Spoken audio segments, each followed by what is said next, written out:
Alors, quelques idées. Dieu, quoi pensez-vous quand on vous dit Dieu? Créateur, puissant, amour, miséricordieux, compassion. J'entends pas tout. Lent à la colère, amen. Amen, tout ça c'est bon. Combien d'entre vous avez-vous pensé Père? Yes. Et c'est vrai que quand on pense à Dieu, on ne pense pas forcément tout de suite Dieu le Père. Ce n'est pas forcément la chose qui nous vient tout de suite à l'esprit. Et pourtant, la Bible se réfère principalement en tant que Dieu Père, mais dans l'Ancien Testament, on voit qu'on réfère Dieu en tant que Père par rapport au peuple juif, par rapport à Dieu qui vient et qui est là, Père du peuple juif. Et peu d'entre nous vont penser Père de nos jours parce que Jésus, il est venu. Et en fait, la création du monde, au sein même de la création du monde, certains d'entre vous l'ont dit, Dieu créateur, quand il y a eu la création du monde, il était en relation déjà d'amour avec nous au sein des trois personnes de la Trinité. Même avant que la puissance de Dieu ne soit démontrée dans la création du monde, l'amour existait. Et il y avait une harmonie et une communion profonde, ininterrompue et pure entre les trois membres de la Trinité. Le Père aime le Fils et le Fils aime le Père. Et le Saint-Esprit est le lien qui découle de cette relation-là. L'Esprit Saint découle de cet amour entre le Père et le Fils. Et vous savez où vous et moi, on se situe? Au centre de cet amour. On est au centre même de la Trinité entre Jésus, l'Esprit Saint et le Père. Parce qu'il y a une vraie communauté d'amour. Et peu de références dans l'Ancien Testament parlent de Dieu en tant que Père pour nous. Et on l'utilise plutôt dans ce sens générique. Et Jésus, pourtant, s'est référé continuellement à Dieu en tant que Père. Et il est venu pour révéler le Père. Il y a ce verset dans Jean 1 qui nous dit « Personne n'a jamais vu Dieu, mais le Fils unique qui est Dieu et demeure auprès du Père, lui seul l'a fait connaître. » Où on voit également dans Luc 10, 22 qui nous dit « Mon Père m'a remis toutes choses. Personne ne sait qui est le Fils si ce n'est le Père. Et personne ne sait qui est le Fils si ce n'est... personne ne connaît le Père si ce n'est le Fils. Et ceux à qui le Fils veut le révéler. » Alors, avant même d'être chrétiens, nous avions besoin du Père qui nous révèle le Fils, c'est-à-dire Jésus. Mais maintenant que nous sommes chrétiens, nous avons besoin du Fils qui vient nous révéler le Père. C'est pour que nous puissions comprendre que vous et moi, on est fils et filles de Dieu, le Créateur.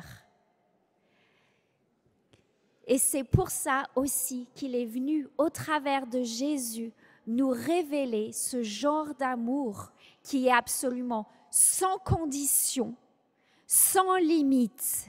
Et Romains 5, 8 nous dit « Dieu démontre son propre amour pour que nous, alors que nous étions encore des pécheurs, nous puissions connaître que Christ est mort pour nous. » Et Jésus est venu révéler à quoi ressemblait le Père.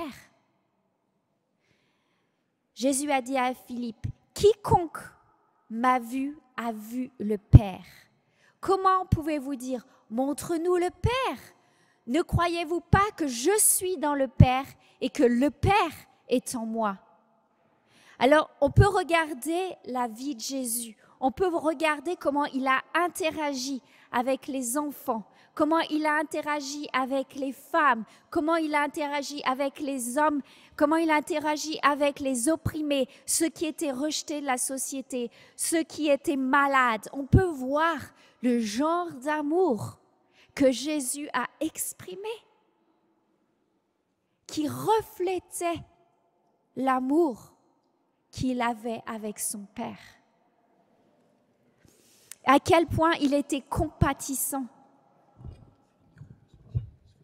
Ok, je suis trop proche du micro. Et il voulait nous rapprocher de sa présence. Il voulait nous montrer combien il était là avec nous. Et les seules personnes qui n'appréciaient peut-être pas vraiment Jésus, c'étaient les religieux. Mais toute personne qui rencontrait Jésus, ils se sont sentis valorisés et ils se sont sentis bien dans leur peau après avoir rencontré Jésus. Ils ont dit, « Ah, j'ai quelque chose qui est venu se déposer en moi. » Non seulement Jésus révèle Dieu le Père qui nous aime sans limite, sans condition, mais bien plus que ça, il vient nous révéler Abba. Et Abba, ça veut dire quoi? Ça veut dire papa. Abba, c'est bien plus que juste père, c'est papa. Dans Marc 14, il a dit « Abba, ô mon Père, tout est possible, tout est possible. Éloigne de moi cette coupe de douleur. Toutefois, non pas ce que je veux, mais ce que tu veux. » Et là, quand il a prononcé le mot Abba alors qu'il était sur la croix, ça voulait dire papa. Ça veut dire qu'il était dans cette relation d'intimité. C'est pas Père là-bas dans les cieux, c'est papa. En araméen. Jésus nous a également révélé combien le Père nous aimait en tant qu'être humain. Jésus, il était dans cette position d'humanité, dans cette position de faiblesse. Et il nous a montré que lui, il a expérimenté l'amour du Père, que lui, il était venu pour nous révéler son amour. Jésus a prié pour que nous fassions l'expérience de son amour, que tu rencontres son amour. Il nous aime parce que nous sommes dans le Fils. Nous faisons partie de l'expérience de cet amour. Nous faisons partie parce qu'il veut que nous expérimentons l'amour du Père. Romains 5 nous dit, nous ne sommes pas seuls ou déçus, car Dieu a répandu son amour dans nos cœurs pour que l'Esprit Saint qu'il nous a donné, au travers de l'Esprit Saint, et ces samedis sont consacrés à l'Esprit Saint. Et la révélation de l'Esprit Saint, ça passe par la révélation de l'amour de notre Père. Ce que Jésus a fait au sein même de Gethsémane, quand il a dit « Abba, Père », nous pouvons aussi le crier dans notre esprit « Abba, Papa ». Notre esprit nous a littéralement placés dans ce lieu d'adoption. Et je voudrais parler dans un instant de qu'est-ce que c'est que l'adoption. Devant le Père Céleste, Jésus, lui qu'il a reçu par nature en étant le Fils de Dieu, il a reçu par nature, il est son Fils. Il nous a également, au travers de l'adoption, nous on est appelés fils et filles du Dieu créateur de l'univers pour qu'on puisse recevoir cet amour. Est-ce que vous êtes prêts à le recevoir aujourd'hui? Est-ce qu'on est prêt à recevoir cet amour, cette adoption? savoir que je suis aimé par-dessus tout. Alors l'adoption, Jésus a dit, je ne vous laisserai pas orphelins. Waouh! En ce jour, vous connaîtrez que je suis mon Père et que vous êtes en moi et que je suis en vous. Ou même dans Romains 8 qui nous dit, nous n'avons pas reçu un esprit de servitude pour être dans la crainte et la peur, mais nous avons reçu un esprit d'adoption par lequel nous crions « Abba, Père, Papa ». L'Esprit lui-même rend témoignage à notre esprit que nous sommes enfants de Dieu. Il y a Galates 5 qui nous dit « Et parce que vous êtes fils, Dieu a envoyé dans nos cœurs l'Esprit Saint de son Fils, par lequel nous crions « Abba, Père ».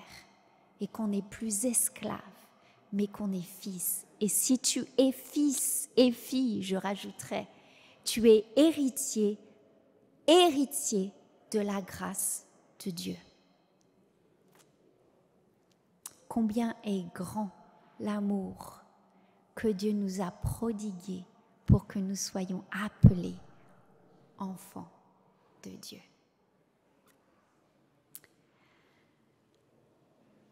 Alors, c'est le Père qui nous a aimés. Il a prouvé son amour de la façon la plus haute possible. Vous savez quoi? Il a envoyé son Fils unique mourir à la croix, Jésus, pour que je sache que je suis aimée. Il doit vraiment m'aimer beaucoup. Il doit vraiment t'aimer beaucoup. Parce que ta valeur est le prix du Fils de Dieu mort à la croix pour toi. Jésus sur la croix. Ça, c'est ta valeur. Tu vaux tout ça. Le Père doit réellement nous aimer pour que je puisse rencontrer son amour.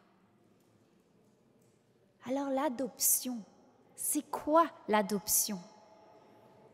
L'adoption, c'est l'acte de Dieu par lequel les chrétiens, vous et moi, les chrétiens, je dis bien les chrétiens, deviennent membres de la famille de Dieu, avec tous les privilèges et les obligations de l'appartenance de la famille du Père, de la famille de Dieu. Fils de Dieu, ça comprend des fils et des filles, des deux sexes. Alors, je voudrais parler encore d'une chose, la justification. Vous savez ce que c'est? La justification, ça se concentre sur notre statut juridique, sur notre statut par lequel nous sommes venus chrétiens et croyants. Qu'on est pardonné, on est accepté et on est devenu comme juste. C'est une position juste aux yeux de Dieu au travers de Jésus qui est mort sur la croix. Mais l'adoption, ça va plus loin que ça. C'est pas juste, je suis pardonné et justifié aux yeux de Dieu. Je suis adopté. Ça veut dire que ça va au-delà de la légalité. Pour avoir cette relation intime et personnelle avec Dieu en tant que Père. L'adoption est considérée comme le summum des bénédictions et des privilèges dont les croyants, les chrétiens peuvent jouir. Le terme adoption, quand on dit adoption de nos jours, ça peut résonner comme quelque chose de faux. Dire adopter, c'est pas le vrai, n'est-ce pas? Adopter, c'est pas le vrai. On peut dire, mais ça vient c'est de deuxième classe. Pourtant, l'adoption dans le 1er siècle, ce n'était pas une position inférieure. Au 1er siècle, celui qui était adopté devenait comme fils et fille. C'était le moyen d'incorporer, d'admettre et de reconnaître cette personne avec tous les privilèges, comme si la personne était née naturellement dans cette famille. Vous vous rendez compte, mes amis? Les personnes qui étaient adoptées, ils avaient le privilège, ils étaient choisis, ils n'étaient pas comme une position inférieure. Ils étaient considérés comme extrêmement privilégiés. Alors, quand un enfant était adopté, il y avait 3 choses. Et je trouve que c'est super important de se les rappeler. 3 mesures juridiques. Quand une famille adoptait un enfant dans sa famille, 3 choses juridiques, 3 mesures juridiques. La première, le fils était adopté définitivement. Ça veut dire qu'on ne pouvait plus le déshériter. Ça veut dire que le lendemain, on ne pouvait plus dire « Ah ben non, il ne fait plus partie de ma famille ». Il était le fils et la fille pour toujours. Ça veut dire que éternellement, tout le reste de sa vie, il devenait l'héritier. Et le fils prodigue, vous connaissez l'histoire de la parabole du fils prodigue. Il revenait à la maison et c'était le fils prodigue. Deuxième mesure, le fils était adopté et avait immédiatement, tout de suite là, maintenant, tous les droits, tous les privilèges, toutes les obligations d'un fils légitime de la famille de Dieu. De la famille. Là, on parle d'une famille concrète et ça fait écho, n'est-ce pas, sur la famille de Dieu. Deuxième mesure, donc c'était immédiat. Troisième mesure, le fils adopté perdait totalement les droits de son ancienne famille. Le fils adopté était considéré comme une nouvelle personne et si nouvelle que les anciennes dettes, les anciennes obligations, les anciennes choses qu'il avait faites étaient totalement annulées, supprimées, comme si elles n'avaient jamais été existées. Waouh! Alors, ramenons ça à nous. Ramenons ça à nous en tant que fils et filles, adoptés par le Père, aimés par le Père. 7 choses que je voudrais dire là-dessus. 7 bénéfices. L'adoption du croyant établit une nouvelle relation avec Dieu pour toujours. Toujours. Toujours. Dis à ton voisin toujours. Toujours. Dites-le vous, à vous qui nous regardez, toujours. Il est éternellement en sécurité en tant qu'enfant de Dieu. La nouvelle relation n'est établie que si la personne sait cet enfant, qu'elle est croyante. Alors, petite pause un instant. Si vous n'êtes pas sûr que vous avez Jésus dans votre cœur, que vous l'avez accepté en tant que croyant, prenez un instant et dire « Jésus, je t'accepte dans mon cœur maintenant. Je te choisis, viens et touche mon cœur, que je puisse faire partie de cette famille. Tu es mort à la croix pour moi. et tu as payé toutes mes dettes.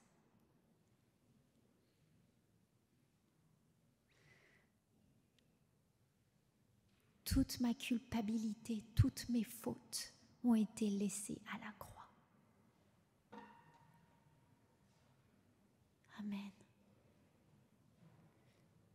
Donc, c'est cette chose, vous vous rappelez, cet bénéfice, cette chose qu'on est adopté dans la famille de Dieu. C'est pour toujours. La deuxième chose, c'est l'adoption du chrétien établit une nouvelle relation avec Dieu en tant que Père. L'adopter a tous les droits authentiques du Fils quand il est né par nature. Tous les privilèges d'un Fils authentique de Dieu. Vous pouvez regarder à plein de références pour ça. Nous avons Romains 8, 16, 1 Jean 3. Tout ça est dans la Bible. Une nouvelle relation avec Dieu en tant que Père. Troisième chose, l'adoption du chrétien établit une nouvelle expérience en tant que Dieu, le Père vis-à-vis de nous, cette nouvelle expérience. Oh boy, j'aime bien ça, avec un accès constant et permanent avec sa présence. Alors quand on dit sa présence, je mets une petite parenthèse ici parce que c'est le thème de vos samedis. Sa présence, c'est l'Esprit Saint.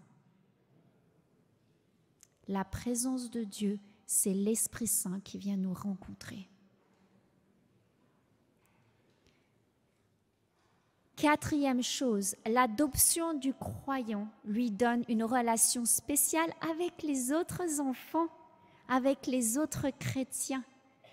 Un lien de parenté, une union sans précédent.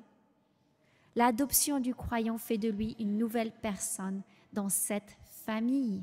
Quand on est adopté, on a ce lien de parenté dans la famille. Béatrice, c'est ma sœur. Silver, c'est mon frère.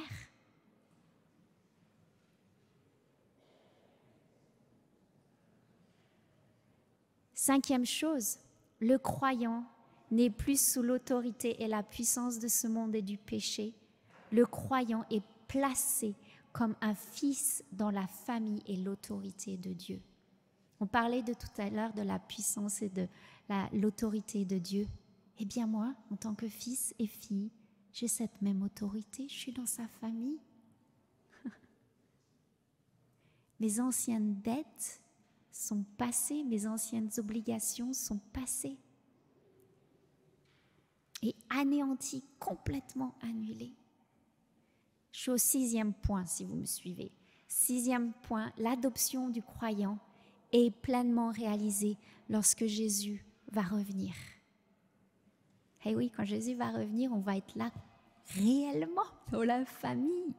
Et le 7e point, ça veut dire qu'elle sera partagée avec toute la création. J'allais même rajouter à l'échelle cosmique, pourquoi pas. C'est le Créateur. Parce qu'il y aura des nouveaux cieux, une nouvelle terre, nous dit Apocalypse 21. Donc, je reprends 7 mots, c'est 7 points avant d'aller un petit peu plus loin. L'adoption, c'est pour toujours. L'adoption, elle est authentique. L'adoption, c'est un accès constant à sa présence. L'adoption, c'est un lien de parenté. L'adoption, c'est une autorité. L'adoption, c'est le retour de Jésus qui sera là avec nous et ça sera partagé 8e avec toute la création.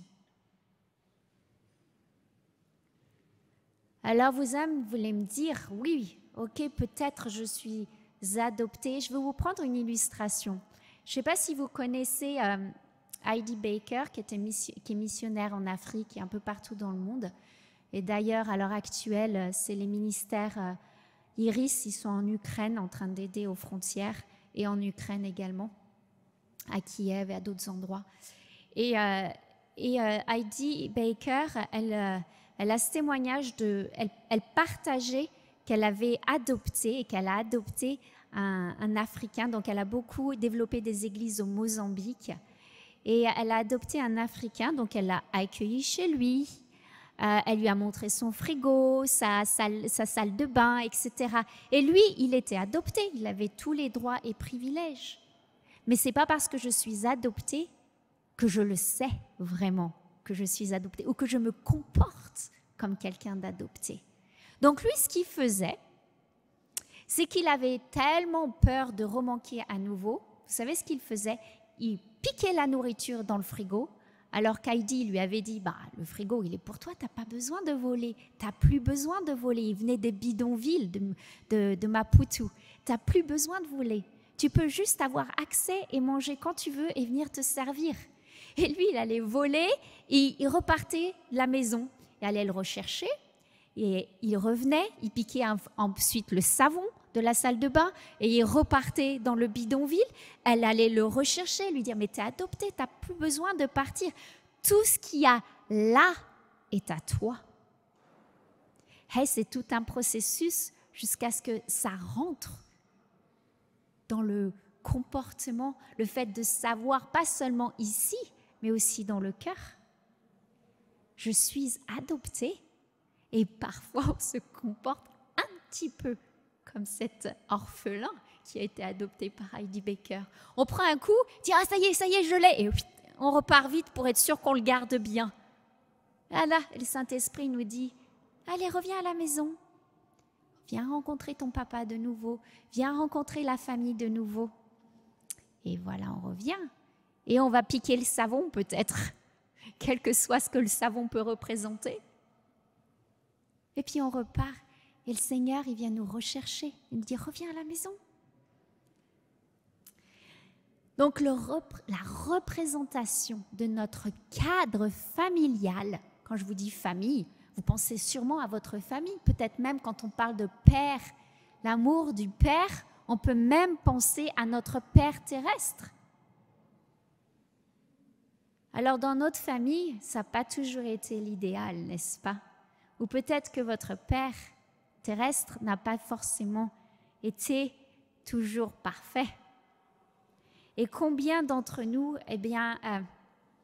nos pères terrestres nous ont fait croire peut-être des choses. Et pour nous, d'être adoptés, on a du mal à le croire.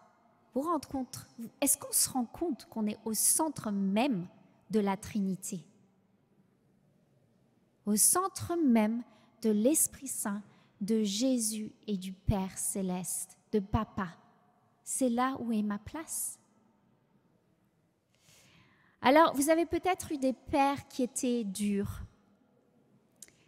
Vous avez peut-être, votre père n'a peut-être pas toujours été là.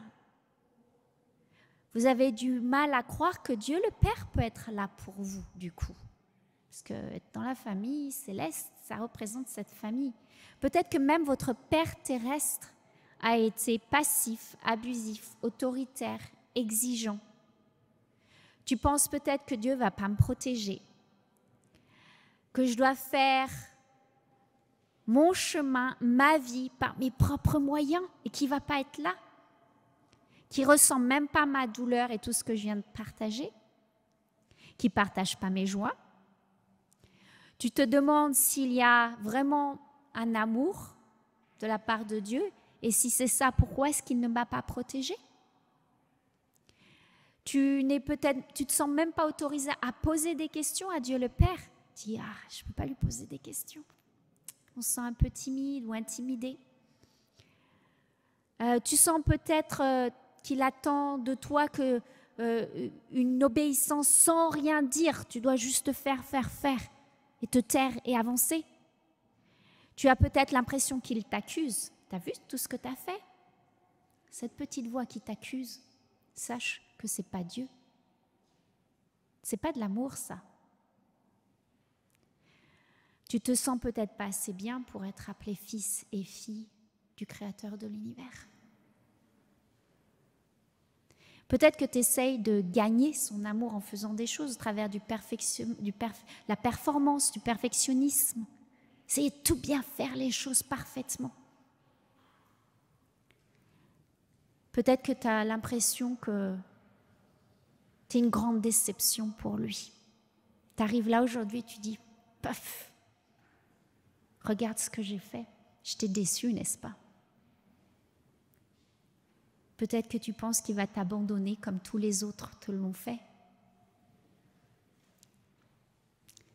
Alors, tout ça pour dire que nos familles, quand je parle de la famille de Dieu, quand je parle de papa là-haut dans les cieux, eh bien, notre Père terrestre, notre famille, va nous donner un sens de qu'est-ce que c'est que notre identité et notre signification.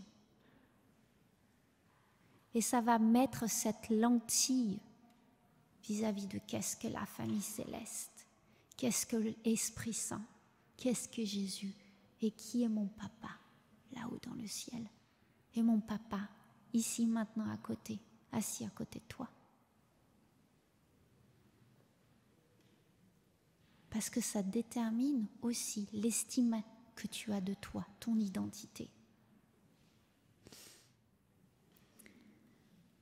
Un père qui traite son enfant en l'honorant, en l'aimant, en accueillant ses choix, qui est là dit « Vas-y mon fils, vas-y ma fille, je suis à fond derrière toi ». Eh bien, il apprendra qu'il est aimé, qu'il peut rebondir, qu'il peut aussi rebondir dans des situations difficiles et il a confiance en lui. Si on a cette mauvaise représentation, eh bien ça vient tout déformer de qui est Dieu. Alors, une pause, un instant. On n'est pas en train de critiquer nos pères terrestres ici ou notre famille. Parce qu'en fait, on doit leur pardonner. Ils ont essayé peut-être du mieux qu'ils ont pu.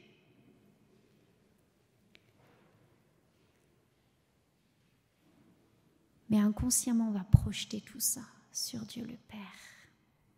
Et Dieu là-haut, ce n'est pas le policier. Il n'est pas le policier qui est prêt à nous frapper à chaque fois qu'on fait quelque chose de mauvais. C'est pas ça. Il nous adopte comme un bon papa. On sait qu'il y a son amour, même au milieu parfois de la discipline. Il est fier et il est fier de toi. Et il initie constamment cette relation avec toi, constamment.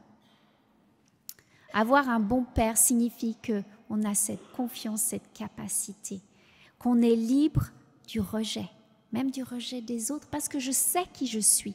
Je sais que je suis sa fille, je sais que je suis son fils, et quelles que soient les choses que je ne contrôle pas autour de moi, eh bien, je sais qui je suis dans les bras du Père. Alors je choisis son amour. Prenons un instant. Et s'il y a vos parents là que vous devez pardonner, quand je parlais, il y a quelque chose qui vous est venu à l'esprit. Une situation avec vos parents ou la façon dont vous dites « Ah, ça fait mal encore ». Prenons quelques secondes et fermez les yeux. Ah, je choisis de pardonner à ma famille. Dites-le dans votre cœur, dites-le avec votre bouche. Je choisis de pardonner à mon père de ne pas m'avoir compris.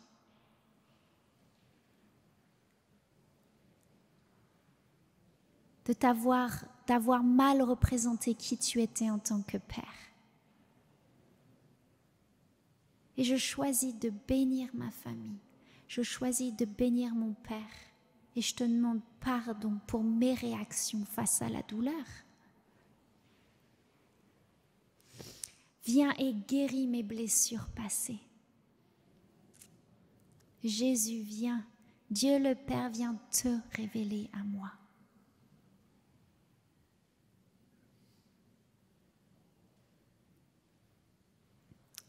la passion de Dieu envers toi, la passion de ton papa là-haut ne fluctue pas, elle ne change pas. Ça ne va pas selon l'intensité, ni comment tu es bon et aimable. Le Père te dit, je t'ai aimé d'un amour éternel, avant même que la terre ne soit créée. Tu étais la prunelle de mes yeux, avant même que tu n'aies fait quoi que ce soit de bien ou de mal. Je t'ai aimé avant que tu m'aimes en retour. Le Père t'aime car il t'a créé. Si tu n'existais pas, si tu n'existais pas, c'est parce que le Père veut, en fait, si tu existes, devrais-je dire, c'est parce qu'il te voulait. La grâce de Dieu signifie que quelque chose dans ta vie, qui tu es, il le voulait ici et maintenant sur cette terre. Tu n'aurais pu jamais exister, mais parce que tu existes, c'est ce que Dieu voulait pour que le monde soit complet. Le monde est complet, aujourd'hui et maintenant, parce que tu existes. Contrairement peut-être à nos parents qui n'ont pas décidé de comment on allait être, de qui on allait être,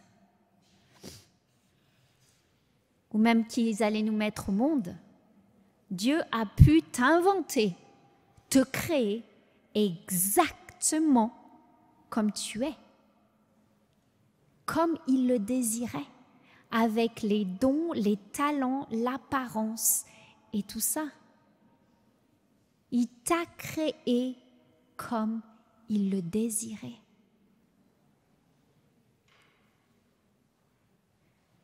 Alors mes amis, on va faire un temps où on va pouvoir prier, mais avant, je voudrais vous finir sur 2-3 choses. Être aimé sans être connu est réconfortant, mais superficiel. Être connu sans être aimé est notre plus grande peur. Mais être pleinement connu et réellement aimé est semblable et est l'amour de Dieu. C'est ce dont vous et moi on a le plus besoin. La pensée complètement révolutionnaire qui demande un vrai changement dans notre mentalité. Se mettre d'accord avec la vérité qu'il nous aime nécessite un renouvellement de nos pensées, nécessite une transformation de notre vision de Dieu. Alors crois-tu que Papa là-haut dans le ciel est en train de reposer à cet instant même un regard tendre sur toi? Si tu ne le crois pas, qu'est-ce qui t'empêche de le croire?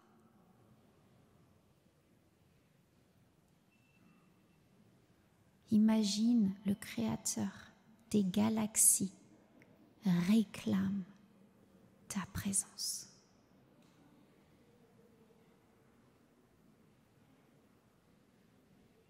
Il te réclame. Personne d'autre. Il te réclame toi. C'était sa fille, était son fils. Il n'y a personne d'autre comme toi. Il n'y a pas deux comme toi. Ton empreinte digitale est unique au travers de tous les siècles.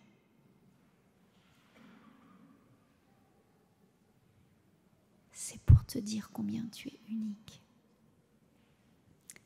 De la même façon que deux amoureux ou deux personnes qui s'aiment veulent passer tout leur temps en compagnie de l'un et l'autre, vieillir ensemble jusqu'à la mort.